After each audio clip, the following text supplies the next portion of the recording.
ये कहानी है राजस्थान के एक छोटे से गांव कराड़ा की। इस छोटे से गांव के बीच में एक पेड़ था जिसे सभी उसे डायन का पेड़ कहते थे। सभी गांव वासियों ने फैसला किया कि इस सड़क का इस्तेमाल वर्जित रहेगा। इस गांव में एक छोटा सा परिवार रहता था जिसमें आराध्या नाम की लड़की रहती थी और उसके माता पिता रहते थे। आराध्या 15 साल की थी और वो 10वीं कक्षा में पढ़ती थी। एक दिन आराध्या को सुबह उठने में देर हो जाती है। उसके माता पिता उसके नानी के घर गए हुए थे। आराध्या जल्दी से अपनी साइकिल लेकर और अपनी स्कूल यूनिफॉर्म पहनकर वह अपने घड़ी में देखती है, समय अभी काफ़ी कम है। वह वर्जित सड़क से जाने का सोचती है और वह वर्जित सड़क स्कूल को चली जाती है। जब वह उस सड़क को पार कर रही होती है तो उस पेड़ से वह डायन सब कुछ देख रही होती है और वह डायन आराध्या को देखकर बहुत खुश हो जाती है और देखती है कि उसका चेहरा बिल्कुल मेरे जैसा है। वह डायन जोर जोर से हंसने लगती है। आराध्या जो अब स्कूल पहुंच गई थी समय से और वह फैसला करती है कि उसने वर्जित सड़क का इस्तेमाल किया है। वह यह बात किसी को नहीं बताएगी।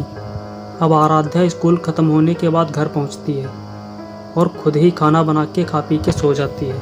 वह डायन बस देख रही थी कि अब आराध्या कब इस सड़क से दोबारा आएगी और तब वह उसके शरीर में प्रवेश करेगी। एक व्यक्ति ने देखा कि वर्जित सड़क का रास्ता थोड़ा खुला हुआ है। उसने उस रास्ते को और अच्छे से बंद कर दिया। सभी को बताने लगा और वह डायन से लोगों को जागरूक करने लगा, इस सड़क का इस्तेमाल ना करें वरना वह डायन सबको बर्बाद करके रख देगी। और डायन से बचने के उपाय को लोगों को बताने लगा। वह व्यक्ति नहीं चाहता था कि काली डायन किसी और को नुकसान पहुंचाए। डायन प्रतिदिन आराध्या का इंतजार करती थी, मगर आराध्या जब से उस व्यक्ति की बातों को सुना था, आराध्या ने सोच लिया अब वह दोबारा इस सड़क का इस्तेमाल कभी नहीं करेगी।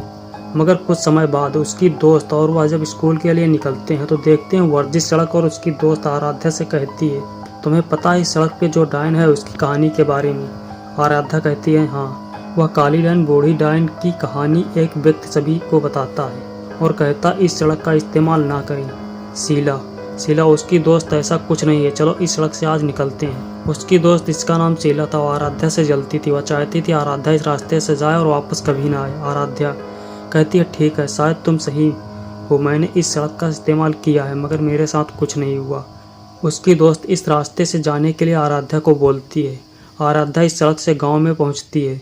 वह डायन आराध्या को देखती है सड़क से जाते हुए और उसके शरीर में आ जाती है।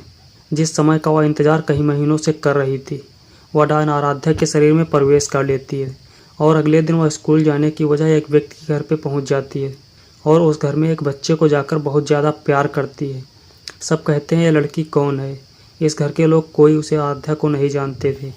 वह डायन बस आराध्या के शरीर में रह रहकर उस बच्चे को बहुत प्यार करती क्योंकि वह बच्चा उस डायन का था, जिससे वह ऐसे ही मिल सकती थी। वह डायन अपनी सारी इच्छा पूरी करती है, साइकिल चलाती है, अच्छा खाना खाती है और आराध्या के माता पिता का प्यार भी पाती है। वह डायन अपने बचपन में कभी खुश नहीं रही, इसलिए वह डायन आराध्या के शरीर में रहकर अपना जीवन की इच्छा पूरी करती है और आराध्या के शरीर को 7 दिन में अपने वश में रखती है। 7 दिन बाद वो डायन आराध्या के सामने आती है। आराध्या डर जाती है पूरी तरह। तुम कौन हो? वह डायन आराध्या को बताती है, तुम्हारी वजह से मेरी सारी इच्छाएं पूरी हुई हैं। मैं डायन हूँ जिसके बारे में तुमने सुना है, वही काली डायन। आराध्या डर जाती है और भागने लगती है। डरो मत, तुम्हारी वजह से मेरी सारी इच्छा पूरी हुई है। आराध्या, तुम कौन हो और डायन कैसे बनी? डायन, मैं बचपन में बहुत काली थी। मेरे घर वालों को हमेशा मेरी चिंता लगी रहती थी, मेरी शादी कभी नहीं होगी, मगर मेरे पिता ने मेरी पढ़ाई लिखाई छुटा के कम उम्र में मेरी शादी करा दी। मेरा जो पति था वह मुझे रोज़ मारता था। मेरे पिता ने बहुत कम दहेज दिया था। ये यही बात से नाराज़ रहता कि मुझे काली कहकर बार बार परेशान करता। उसने दूसरी शादी करने की सोची, मगर जब उसे मालूम चला मैं माँ बनने वाली हूँ तो बच्चा पैदा होने का इंतज़ार किया। फिर जिस दिन बच्चा पैदा हुआ उस दिन मुझे मेरे पति ने मार दिया, गला घोंट के। मैं अपने बच्चे को भी नहीं देख पाई। मेरा पूरा बचपन बर्बाद हो गया। मैं जब डायन बनी तो सबसे पहले अपने पति को मार दिया, जैसे उसने मुझे मारा था, गला घोंट कर।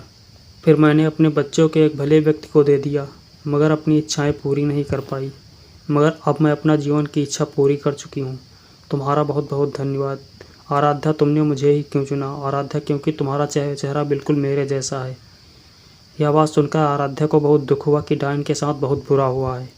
वह डायन की इच्छा पूरी हो चुकी थी, अब वह चली गई थी और आराध्या को सब बताती है, डायन की कहानी और उस वर्जित सड़क का राज और डायन उसके पीछे की सच्ची आधारित घटना सभी गाँव के लोगों को बताती है। उस दिन से उस सड़क का इस्तेमाल सब लोग करने लगे।